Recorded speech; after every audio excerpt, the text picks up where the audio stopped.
Bonjour à tous et bienvenue sur Les Nouveaux Formateurs, le podcast qui vous donne toutes les clés du métier. Je suis Insaf Moniez, formatrice de futurs formateurs, mais aussi coach et sophrologue certifiée. Je partage dans ce podcast toutes les connaissances utiles et passionnantes autour de la formation et de l'accompagnement.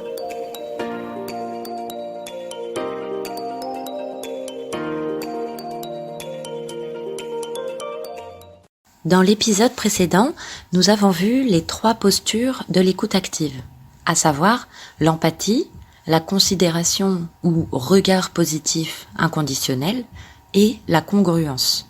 Ces 3 postures ou attitudes sont indispensables si l'on veut créer un climat favorable permettant à la personne accompagnée de s'exprimer en profondeur et réellement comprendre l'autre.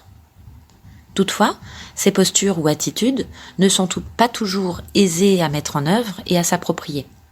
C'est pourquoi je vais développer avec vous les outils linguistiques, donc des outils de communication verbale, qui viennent se mettre au service de ces postures, qui vous permettront de mettre en œuvre et de manifester ces attitudes tout au long de l'entretien.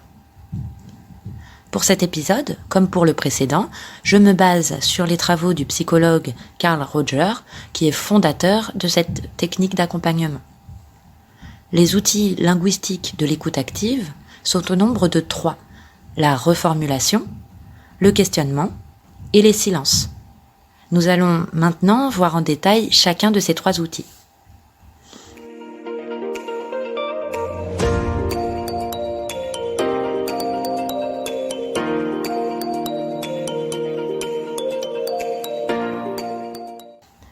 Premièrement, la reformulation.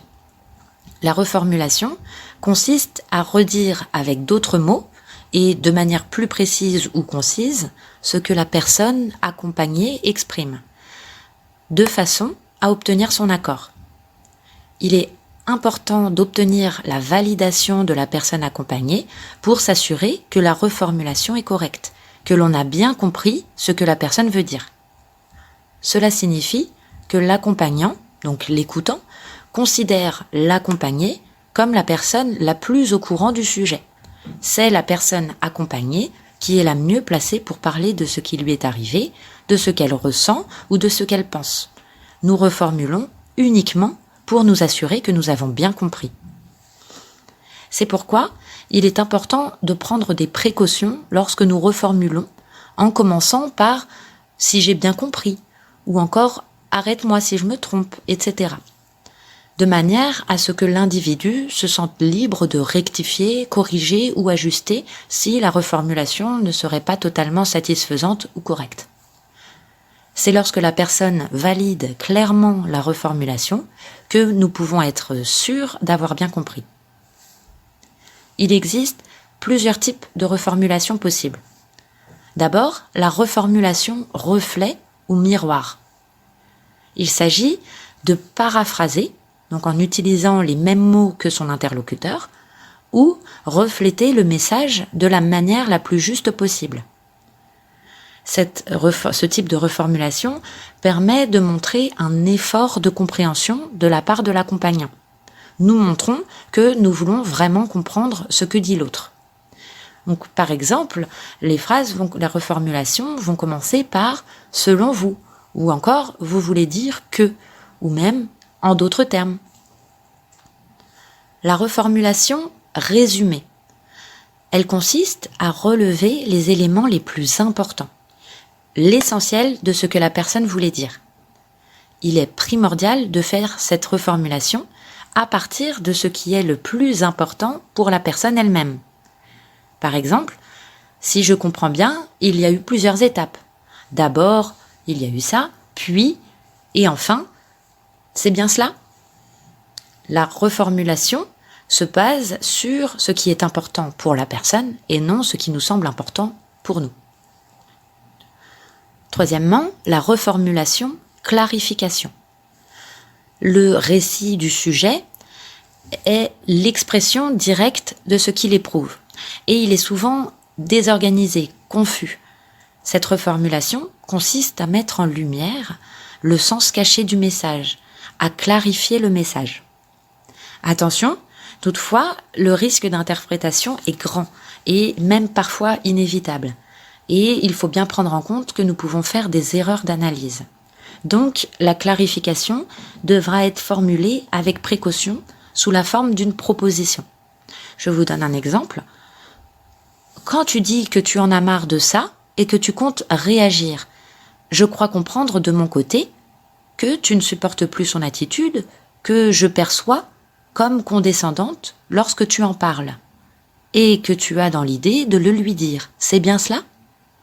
Voilà comment prendre les précautions nécessaires lorsque l'on veut faire une clarification. Avant de passer au questionnement, je voudrais rappeler que ces outils linguistiques viennent au service des postures d'empathie, de considération positive inconditionnelle et de congruence que nous avons vues dans l'épisode précédent. La reformulation permet de mettre en œuvre une démarche vraie et authentique de compréhension de l'autre. Il ne s'agit pas de répéter mécaniquement ce que dit l'autre, un peu comme le ferait un perroquet. Ce qui aurait l'effet inverse désiré sur la personne qui aurait plus tendance à se refermer qu'à s'ouvrir. Le risque de la reformulation, c'est de perdre sa spontanéité et son naturel. La reformulation est un outil puissant lorsqu'on est réellement et sincèrement dans un désir de comprendre l'autre. Le deuxième outil linguistique dont je voulais vous parler aujourd'hui est le questionnement. Dans le cadre d'un entretien d'accompagnement, 3 modes de questionnement seront à favoriser. Les questions ouvertes, les questions fermées et les questions relais. Le questionnement est un art qui mérite qu'on lui accorde du temps et de l'attention. L'art de poser des questions sera le sujet du prochain épisode. En attendant, je vais tout de même vous présenter brièvement les 3 types de questions utilisées dans la technique de l'écoute active. Tout d'abord, les questions ouvertes vont permettre à la personne accompagnée d'aller vers la précision, d'avoir une perception et un regard exhaustif sur sa réalité. Nous privilégierons ce questionnement puisqu'il va offrir l'avantage d'inviter l'autre à dérouler sa pensée et à y entrer en profondeur. Enfin, nous éviterons l'emploi du pronom interrogatif « pourquoi » qui est souvent vécu comme accusateur. La question, par exemple « pourquoi as-tu fait cela ?» pourrait implicitement signifier que la personne aurait mal agi. Nous préférerons les formulations suivantes. « Qu'est-ce qui t'a motivé, encouragé, décidé ou obligé à faire cela ?» Deuxièmement, le questionnement fermé. Bien qu'il soit un outil moins pertinent pour accompagner la personne à formuler sa pensée, il ne faut pas pour autant la bannir. En effet, il vient en de nombreuses occasions servir de processus de vérification, c'est-à-dire qu'il va nous permettre de vérifier une information. Par exemple, c'est à ce moment-là que tu as eu peur ? Ou même de clarifier une situation. Tu veux dire que tu as eu peur ? Ou encore d'investiguer. Et alors, quand tu as fait cela, tu as ressenti un soulagement ? Enfin, les questions relais. Ce sont celles-ci qui vont servir à inviter la personne à développer davantage et à aller au bout de son raisonnement. On va utiliser « et puis »,« mais encore » ou « par exemple ». Et alors, on va pousser la personne à aller plus loin dans sa réflexion. Le troisième outil linguistique de l'écoute active est le silence. Le silence est nécessaire et il traduit l'activité cognitive de la personne. Je rappelle que le cognitif se rapporte au traitement de l'information par le cerveau, au codage, à la mise en relation et à la restitution des informations. Il est important de respecter les silences de la personne accompagnée qui est connectée à son expérience à ce moment-là et qui prend le temps d'y réfléchir en profondeur. De plus, le silence de l'accompagnant peut lui montrer également qu'il prend le temps, qu'il ne bâcle pas l'échange. Il est vrai que le silence est souvent vécu comme quelque chose, comme une menace, comme un vide pouvant générer des angoisses, ou encore comme une perte de temps qui va traduire un manque d'efficacité.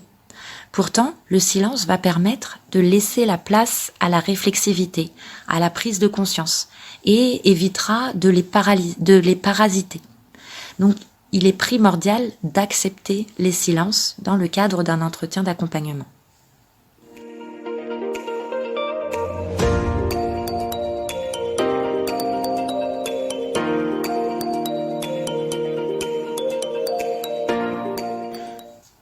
Voici les 3 outils linguistiques qui permettent de mettre en œuvre une écoute active de qualité: la reformulation, le questionnement et le silence. Ces outils permettent de montrer une écoute sincère et bienveillante de la part de l'accompagnant, élément essentiel pour créer le climat favorable à l'expression de la personne accompagnée.